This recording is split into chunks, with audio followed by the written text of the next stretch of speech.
Hi guys, update lang po dito sa Tesla Green. Huwag na po kayo mag-invest kasi ano na siya, hindi na po paying. So kanina po nag-withdraw ako. So kaninang umaga pa ako nag-withdraw 10:39 until now processing pa din po.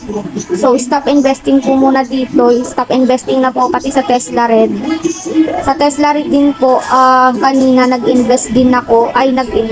Nag-withdraw din po ako kanina, nakaka-stress kasi nagtatanong. So ayun, payment is in progress pa rin po. So hindi na po paying si Tesla Green. I hope nagkaroon lang sila ng problem pero sana magpa-withdraw pa sila. Pero wag na po kayo mag-invest, stop investing na po dito. Ang paying na lang po is itong si South 32, tapos si BNB po bumalik siya. So nagpa-withdraw po siya kanina yung BNB. Tapos TNP mining paying po, Zoco Cloud mining paying, Tesla Red, Tesla Green hindi na po paying. So yun lang po ang update guys, wag na po kayo mag-invest sa Tesla Red and Tesla Green kasi po kanina pa ako nag-withdraw, hindi pa po dumarating sa aking Gcash. So yun lang guys, yung update dito. Thank you for watching and and please subscribe to my channel for more videos and for more updates. Bye bye. Hi.